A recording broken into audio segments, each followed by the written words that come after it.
September 12, 1943. German paratroopers snatch Mussolini from his mountaintop prison in Italy. The event stuns the world.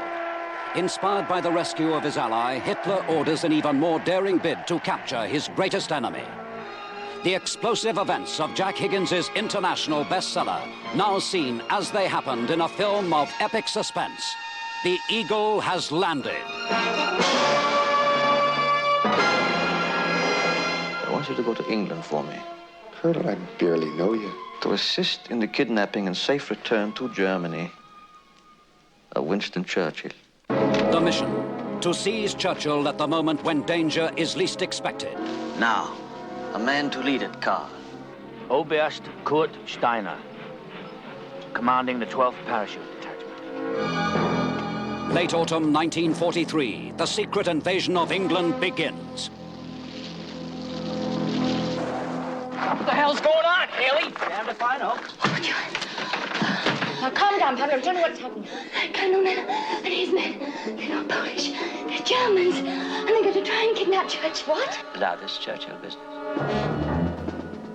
Our theater wants it seen through. If anything happens to Churchill because you're late, this country's going to swing you from Big Ben by your...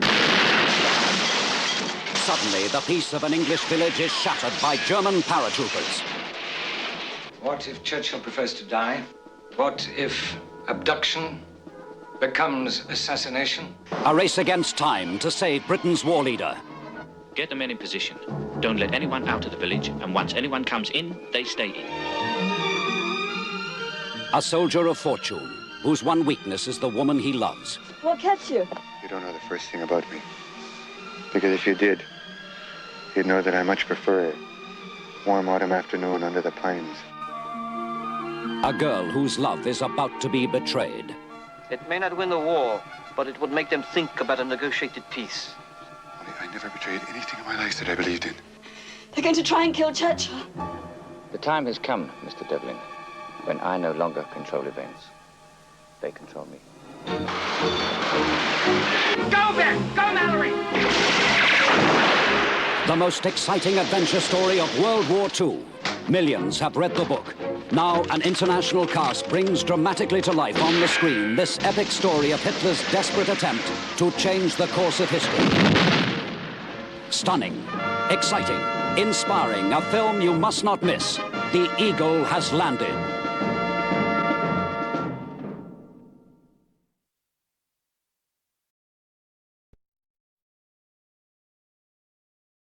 I like him. It was, I don't know. I mean, it's very complicated, but I like him. I find him an attractive man. He's attractive because he doesn't care in a superficial kind of way, and he cares in a very profound way. He's the antithesis of that essence which is described in Yeats's The Second Coming, when he says the best lack all conviction, the worst are filled with passionate intensity. This man is the antithesis, the reverse of that. It was a good adventure story. I've just come off 3 films which were anything but good adventure stories, and I like good adventure stories. Is it fact or is it fiction? It has been suggested that The Eagle Has Landed is based on fact. It is fact that it has been suggested. Whether it's fact or fiction about the truth of that suggestion, I don't know. Terry! Terry South! Terry? What compromises are required in the creation of a character? I mean, do you ever say to yourself, this man is totally unsympathetic, I've got to warm him up? No. I don't really have much to do with the creation of a character. All I have to do is as a performer in the cinema, which is totally different than the theater, is to try and understand what the director perceives the character to be, and for me to do that. That's my job. So I don't really have any. There isn't a question of whether he's sympathetic or unsympathetic to an audience. It's whether he is what the director wants. You make it sound terribly easy. Well, I mean, it's easy and hard. You know, it's hard to get into it, but once you find the language of getting into it, it's easy. Yeah. What about the dangers and discomforts? This is an entirely. Ladies, mind yourself. Ladies and gentlemen, sorry, just mind your back. Because this chap is coming through this vehicle. Sorry, Hayley just cut the There are really no discomforts. I mean, we've had the locations have, you know, just personally have provided us with all the comforts that are possible. The dangers are just those dangers that are inherent in working with me, for example, with the kinds of weapons that I use and a motorcycle that really messes up a lot of the time. But that's about all, really. I mean, the stuntmen are the ones who fall in the water and pretend to drown. It's not me. You wouldn't do your own stunts? I do. In Don't Look Now, I did all my own stunts. I fell from the tower and dove into the water for the child. But here in these, with a water wheel and so on, they are so far away. And so the fight that we do tomorrow, I do all of that. There's not a stuntman who takes my place in that. What about the... Depends on insurance, too. When I was 10, when I discovered that I couldn't be a sculptor. I mean, I couldn't be a sculptor because I was... Heidegger, in the obituary, there was something about a poet perceiving death and being able to live with that apart from other people, not depending on other people for his life. I discovered when I was 10 or 11 that I didn't have that insularity, that sense of estrangement or alienation, and that I needed to have the support and participation of other people in my life, and therefore I became an actor as opposed to a sculptor. Those two things are quite closely related, really. Contrary to popular belief, your career didn't begin with MASH or Klute. In fact, you had put in a lot of years' hard work, many of them in England, hadn't you? I was in England from about 1957 or 8 until 1968. And I was in Canada before that. I started in radio in Canada in 1950. The pros of international stardom are obvious, the benefits that one gains from it. What about the cons? What about the... There are a lot of cons, but there are not too many things against it. There are... it's just wonderful. It's terrific to be liked and to participate in the pleasure of other people and to gain pleasure from that participation. It's wonderful. You know, it's... Has it been deliberate policy on your part to play the wide variety of characters that you have played throughout your career, or has it just been by chance? A lot of them recently I've sought out. I sought out Bertolucci's film and John Schlesinger's film, Nick Rogue's film. Fellini sought me out for Casanova, and it turned out to be further out than anything that I personally have experienced before. But it's just been my good fortune, I think. The Dirty Dozen was Bob Aldrich and playing a general, and the good fortune to have someone turn down that part while we were in the process of rehearsal because he thought it was bad for his image. And Bob Aldrich picked what he thought was the stupidest looking actor, and that was me. So MASH was a constant battle, Elliot and myself against Bob Altman, and finally having the humiliation to discover that Bob Altman was absolutely correct and we were both totally wrong. You know? Well, and everything that went on through the process of making that film, Bob was a complete unknown, and he had everything together, and I didn't understand that he had everything together. Kelly's Hero. I talked to Brian Hutton, the director of Kelly's Heroes, yesterday. I had spinal meningitis in that film and was totally nervous and crazy, and it was a great relief and a release for me to play that character. I played it because I thought after MASH that was the last time that I would have an opportunity to play a character like that. Little did I think that that's all I'd ever be able to play. Well, I was very dissatisfied with Johnny Got His Gun. I was dissatisfied with Dalton's approach to his own book and the fact that he depoliticized it and made it a personal story, which I think was totally incorrect. And I argued with them all the way through it, unfortunately. Klute was Jane Fonda, and it was wonderful. It was strange to work with both Alan Pakula and Gordy Willis, who have gone on to make President's Men. Gordy's photographed some of the best stuff in the United States, and Alan is a very fine director. But the film was Jane in New York, and Don't Look Now was the It was really a gate, a door for me, because it represented more than anything an opportunity to work for a director who was strong in a piece of material where I would just work for him. And that was the beginning of working for John Schlesinger and Bertolucci and Fellini and John Sturges, just to do what people said to do, as I said before. Day of the Locust, I pursued John for a long time to allow me to do Day of the Locust. And finally he consented, and I was delighted, and I like the picture very much, and I have a deep feeling, persistent feeling for that character. He represents exactly how I felt when I was 13. Casanova it was Fellini's Casanova, and that was why I did it and why I wanted to do it. The character himself was responsible for a vast number of changes in my life. One of them was that I ended up buying 20 suits when I'd never had a suit before, and I gambled a lot of money and lost. But Fellini himself is so extraordinary in that he embraces me particularly, caressed, treated me like the favorite girl in the harem. It was the most extraordinary experience of one's life. Well, basically, it's an action adventure picture which I like, which has tremendous characterization. It's a suspense picture, and Sturges is an old hand at that. He's always known as an action director. But one of the reasons you get suspense is if you know and like the characters that are in the picture, and so there's always very definite, heavy characterization in the things. That's basically what I like about it. There is the suggestion that the story is based on fact, that there was a wartime plot to kidnap Churchill. Yes, there was a wartime plot to kidnap Churchill, which wasn't carried through, which I think is, in the book it says half of this is fact and half is fiction sought out. But there was definitely a plot brought about by Himmler to do this, and they just never pushed it right through to the end. But they did choose a man, but I know nothing about that man they chose. I've just based mine on the general character, rather like Scorzani. But what happens is that if you have a picture about a suspense picture about the assassination of Churchill, you say, well, where's the suspense?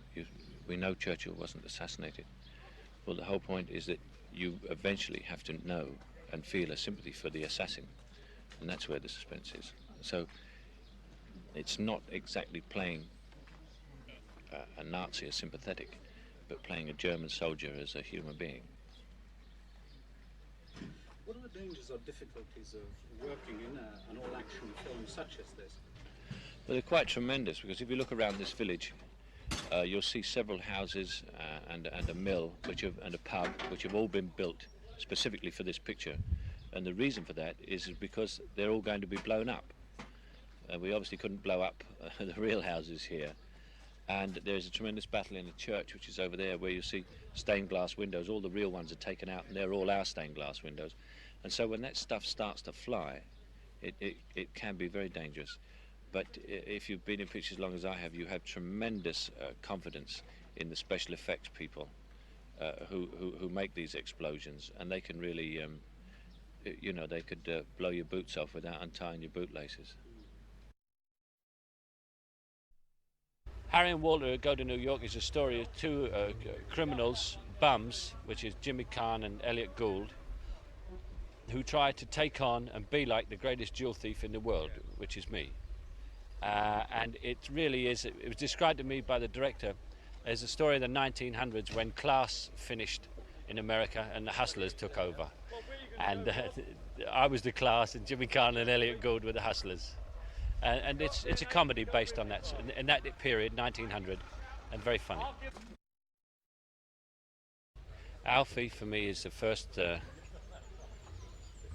I suppose, was the widest international hit that I had made up until that time. And it really, I mean, Ipcress File had hit in America, but Alfie really was the one that turned me into a sort of international name, as opposed to just a British actor, which seemed strange to me because it was such a parochial British film.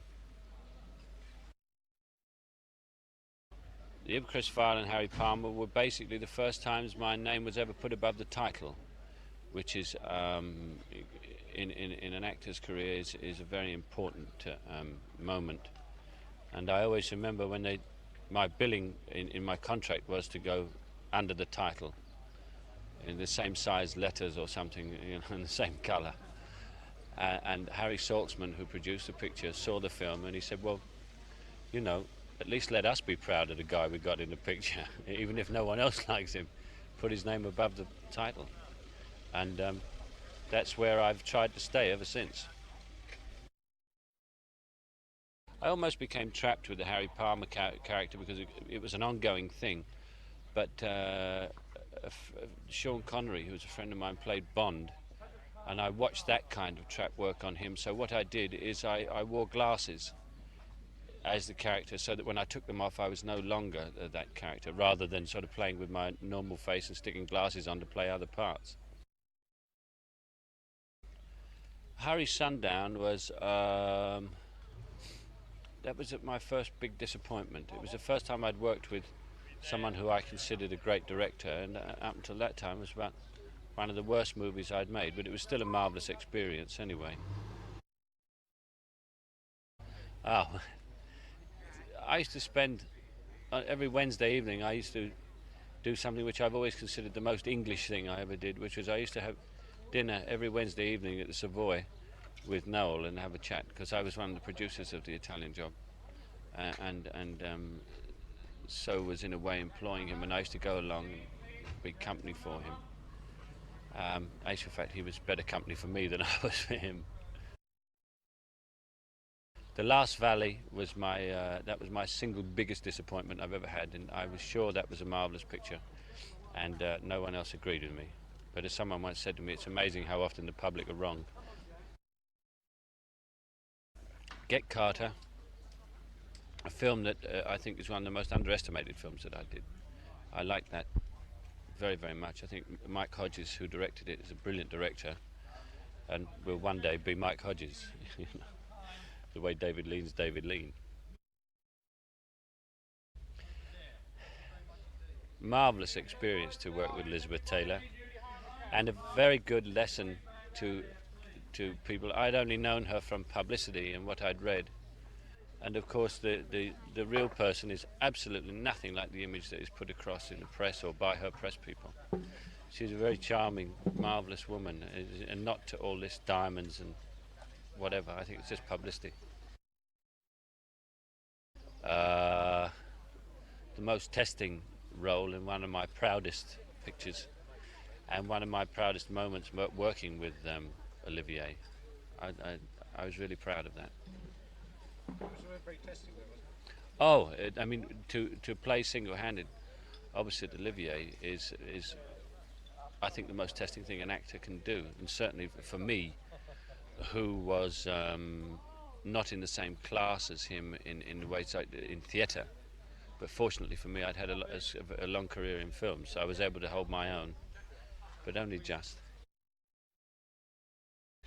Well, that is one of my favourite films too.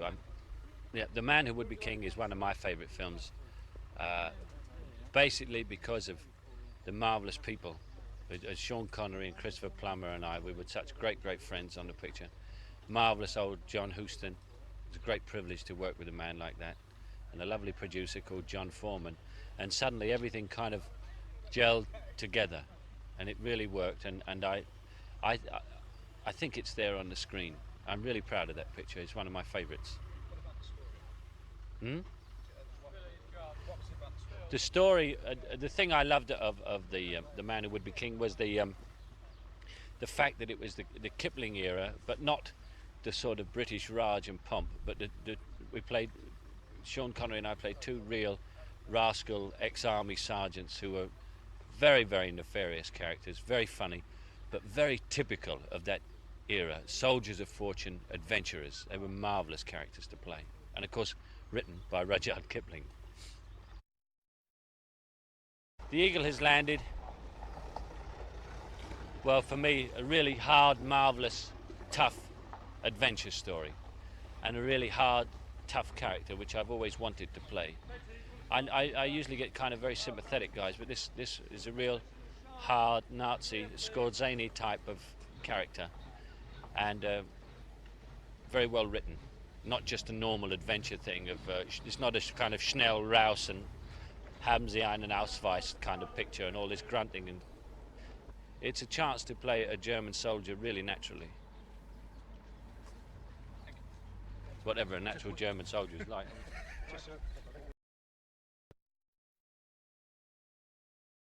Well, The Eagle Has Landed is a multi-character film, and I like those. The characters would never have met except under the circumstances of the story.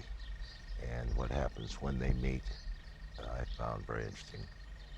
Made me turn the next page in the novel, and I hope will keep people glued in their seats in the theater. It has been suggested that it is based upon fact. That's true. The author says in the book that he can document 50% of it. It's a tricky statement. There was a war, there was Adolf Hitler, there was Winston Churchill. Yet many strange things did happen in the war, and the English never let them out. They confounded the enemy by never allowing them to know what happened to anybody that ever was caught here. So it could have happened. Most of your film, if not all of it, has been shot on location in Munich, in Finland, and here in England. And you're working at a very fast rate of knots. What are the problems inherent on working entirely on location? Well, I don't think we're working that fast. We're moving along. Locations actually present less problems than the studio space. You have to be able to improvise a bit to the conditions you find, and the locations have to be suitable for the story. Generally, the cast and all of us react in a more spontaneous and vital and alive manner to real locations than they do to simulated settings. Well, I've made quite a few adventure dramas, only one about the war, The Great Escape, which sort of broke my heart. I was in the Air Force for 4.5 years, and I knew quite a bit about the war. And I was directing for several years before anybody would let me even talk about a war picture. Danger of any high adventure picture is that it can appear to be unreal, or it appear to be foolish or funny. What can be suspenseful can be dull. What can be humor can be ridiculous. And what can be macho or strong can appear to be outlandish. And the fear that you've overdone it is what you worry about. Bad Day at Black Rock was made long time ago with Spencer Tracy and Bob Bryan, as you know. It was a highly stylized melodrama, marvelous script. Easy to make. We made it in 21 days. Magnificent Seven, I'm fond of. That was made in Mexico. Steve McQueen, Jim Coburn, some other people became very well known, started in that one. Gunfight at the OK Corral was a good film. I enjoyed that. It was in the tradition of many Westerns. Story that had been told many times, but we did quite well. Audiences liked it. I liked it. What about Mr. Lancaster and Mr. Douglas? Well, Bert and Kirk are really very nice men. They know a great deal about films. They've both directed films. I suppose it's possible people had trouble with them. I didn't. We were all very concerned with the film. We got along beautifully. Old Man in the Sea, that was an experience. Spence is an old friend of mine. We've worked together many times. I loved the book. And we didn't attempt to make a motion picture in that sense. We simply visualized what we thought would happen as Spence read the words of the book. Some people liked it, some people didn't. I think I could do it better the second time, but there is no second time. Magnificent Seven was the first film that I produced and directed as an independent. And it was a remake, as you know, of Kurosawa's film. A lot of very young and relatively unknown actors. Steve McQueen, Jim Coburn were in that. It was a big success. Big success in Japan, I'm happy to report. That was a Cinerama film, Ice Station Zebra. I really didn't want to do it. They didn't have a story. They had the submarine, they had the North Pole, and they'd gotten rid of $3 million. And so we made it up as we went along, really. We had them up to the end, and then we lost them because we didn't have an end, and I still haven't thought of one, so I couldn't do that one better the second time. Marooned was a space program picture. We were shot down by the space program. We had scenes of the astronauts being seen in television at Mission Control. And to our horror, the real Mission Control people were on the air with the real thing in competition with us in the theater. And it was a little hard to top. McHugh is a John Wayne film, as you know. It's a good picture. He's a marvelously vital man. We made it in Seattle. It's hardly a earth-shattering experience, but it's good theater, and I think audiences liked it.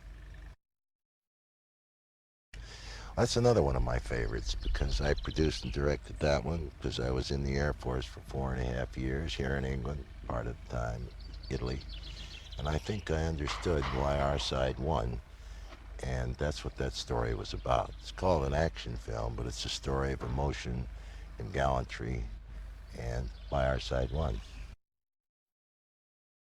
Well, as you serve an apprenticeship in any profession, in my case films, you learn from all the people. David was extremely bright and obviously successful filmmaker. I was very young. I began to understand what it was all about. There were other men, Jack Ford, George Stevens, Willie Wyler, who I knew when I was an assistant cutter subsequently. They all help teach you what you're doing. You had, of course, vast experience as an editor. Do you edit in the camera now as you go? Well, not really edit. Editing is taking things out.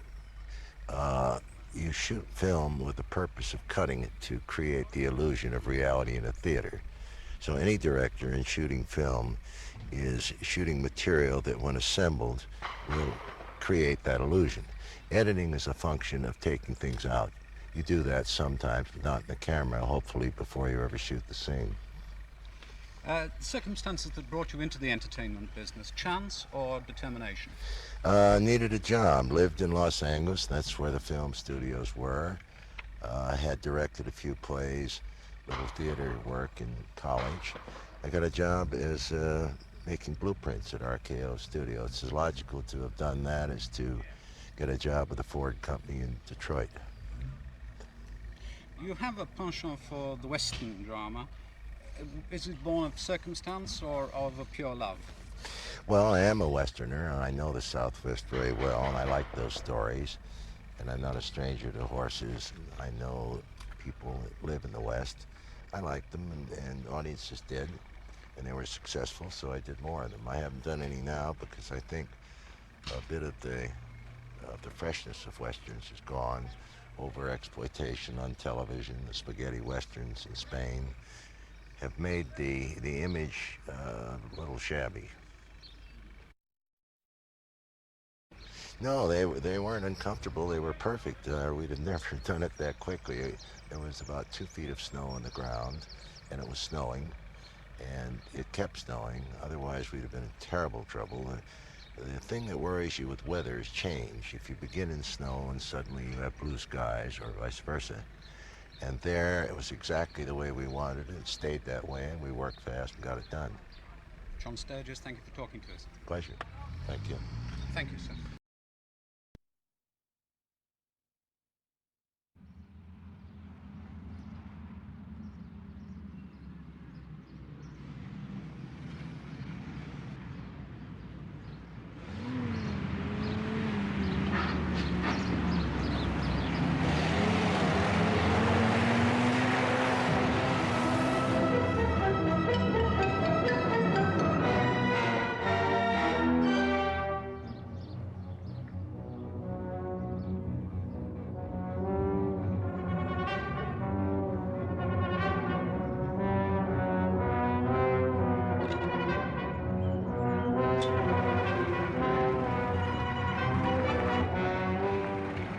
ought to send in a reconnaissance team soon. You know, look the place over, get a couple of my men's ass shot off, finding out what I already know. Hey, move over there. There are a lot of places we could get ambushed, sir. Not to mention that church is full of civilians. Listen, you question one more of my orders, and I'm going to bust your ass down at private so fast you won't know what hit you. Now, get in that Jeep! Yes, sir.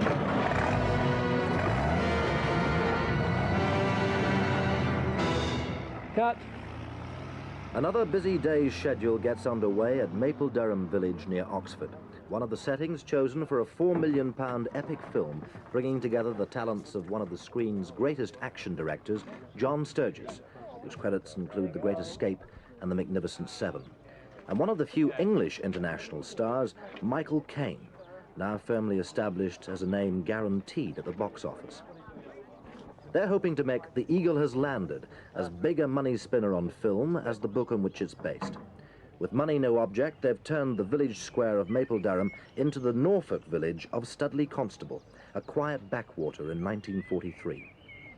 The shops look realistic enough, as does the village pub, the Spyglass and Kettle.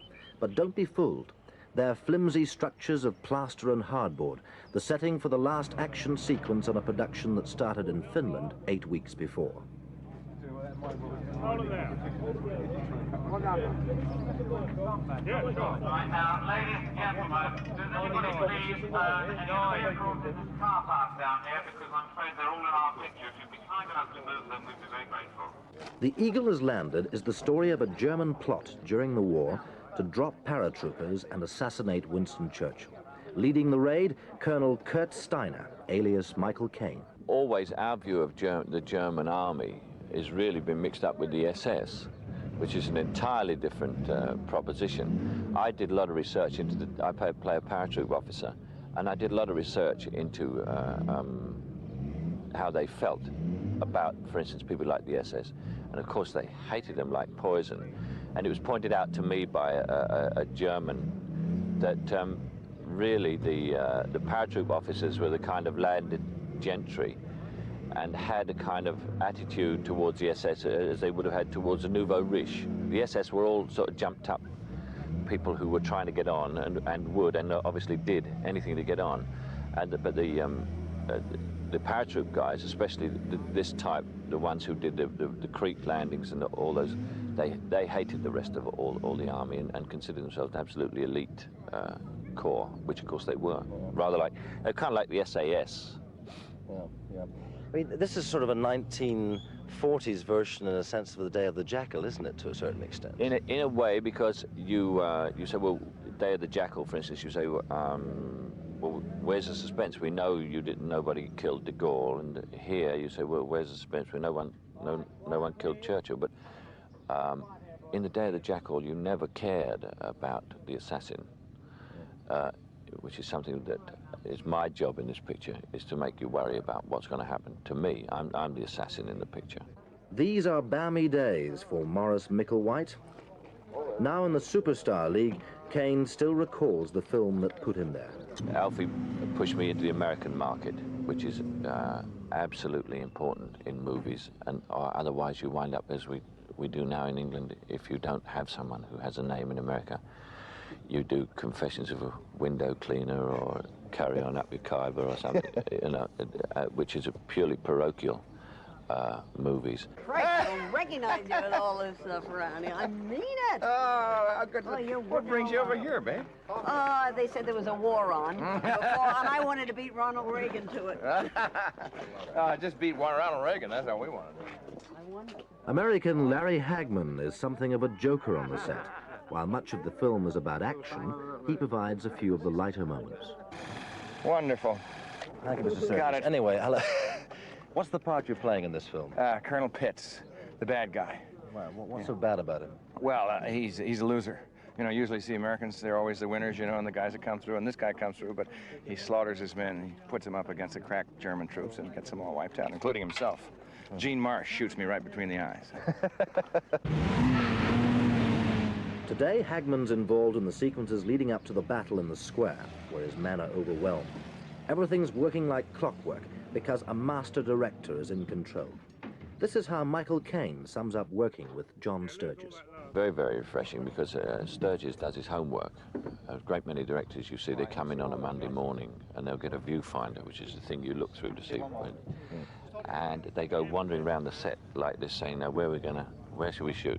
Sturges doesn't, and he's worked it out, and that's very refreshing. And another thing he does is, if you get it right the first time, he prints take one, and he doesn't keep going on and on and on, which is such a bore in films. And so many directors, they go up to take 50, you know, just looking for something that isn't there, and they don't even know what they're looking for. They can't tell you. He can, and he's. What I like about Sturges, too, he's the real old American school of what I call the kill 'em and eat 'em directors, you know. I think that, at least from my standpoint, an action film gives you an opportunity to put people under pressure. And when they're under pressure, their emotions, good or bad, come out. What you're really looking for is emotion. You, in Bad Day at Black Rock, you build up a tension for a long, long time, and then the actual fighting, the violence lasts for a very short time. That's true. That's become quite a famous fight in movies, and it lasts 45 seconds. But the scene that precedes it, that is directly related to it, is 6 minutes long. So again, it isn't the action as much as the construction and the relation of characters. A fight is no more meaningful than how much you care somebody wins. Two unknown people could beat each other to death balanced on a girder 40 stories in the air. You wouldn't care unless you were pulling for one or the other. Of all the movies that you've made, is there a particular action scene that you're proud of, the one that you like to be remembered mostly for? No, not particularly. There are a few sprinkled through them that I like. Each one has its own thing. I liked the final battle in the Magnificent Seven, where all the villagers came out and brained everybody with furniture, including a few that we hadn't anticipated. They were actors, but they weren't too familiar with the techniques of film, and we had a lot of furniture in the building that was prepared with lightweight wood, but they forgot to take away other furniture that was made of mahogany. And they grabbed everything in sight, and they clobbered our stuntmen. They were all in the hospital for a week. The Eagle Has Landed is tailor-made for Sturges's talents. Emotion, tension, and spectacular action abound throughout. It also poses a fascinating teaser. Was there really a wartime plot to kidnap Churchill? The English writer Jack Higgins believes there was. The producers of the film intend to preface the opening shots with the words, "At least half of this story is documented historical fact." The viewer must decide for himself how much of the rest is a matter of speculation. In a couple of weeks' time, the village of Studley Constable on the Norfolk coast in 1943 reverts to being Maple Durham in 1976. Sleepy, peaceful, and rural. And if you come down to this village, all this lot behind me will have disappeared. In particular, that pub, blown sky high in a last sequence. Such is the power of movie making. And what about them? Well, they'll have gone somewhere else to blow something else up.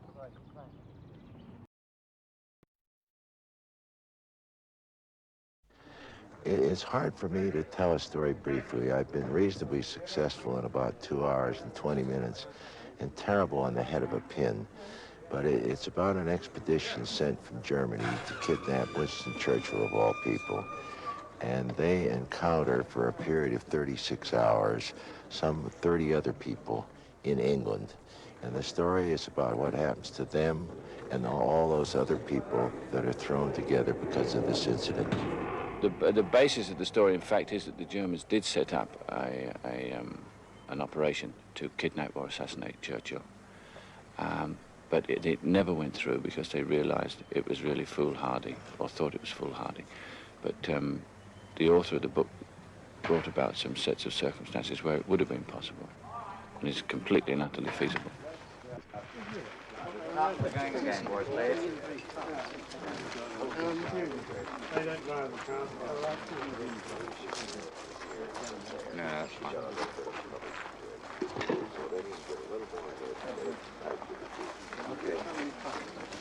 I don't think so. They're getting in position rather than rushing the place. Come a bit back. Okay. Don't make any more noise than you have to. We can take it out, of course. Once again, boys, please. Unfortunately, it looks like it's George, would you back in position for us, please, on this one? Jack Higgins, who wrote the book, says that 50% of it can be documented by historic fact. Well, there was in England, and there was Germany, and there was Hitler, and there was Winston Churchill. Maybe that's 50%.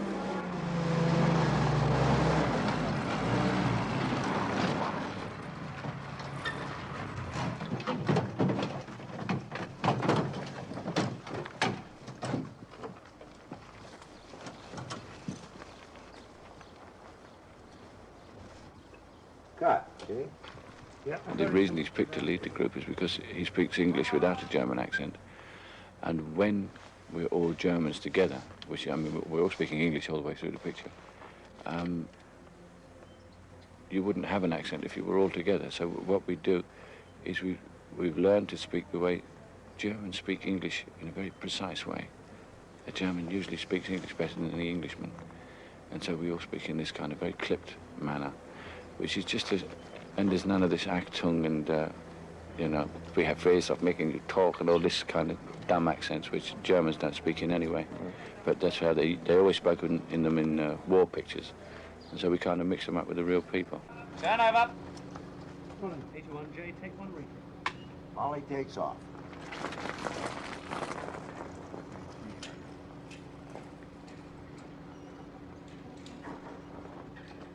He's a man who works for the Irish revolutionary movement in the 30s and 40s. And he was living in Germany as an expatriate. He was a writer, a teacher in the university, and he was used by the Germans to help in certain sabotage. He was also involved in the Spanish Civil War. Before that, he was decorated by both sides. He was decorated by one side for being decorated by the other side. But he's that kind of a guy. It's a multi-character story, which I like very much and have had luck with in pictures like The Magnificent Seven. And yes, I saw a movie in it right away. The part I play is a girl called Molly, who's fairly straightforward and lives down in the country during the war, and meets up with Donald Sutherland, who's just arrived, and falls in love with him. She's very simple. She's really quite young. She's not complicated or complex, wanting anything particular, but she does fall in love with this character and discovers he's a traitor and has to deal with that.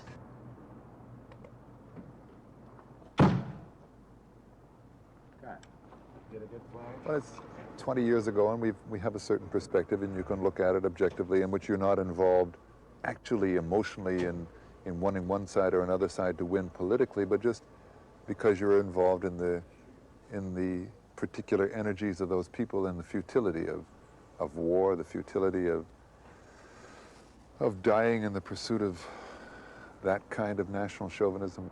And we all know that Churchill wasn't assassinated. So therefore you wind up with a kind of Day of the Jackal situation where so de Gaulle wasn't assassinated. Where's the suspense? The suspense should be with what happens to the assassin. And I think this is where you have to make him as sympathetic as possible. But as you can see from the way I'm dressed, it's going to be a kind of uphill battle.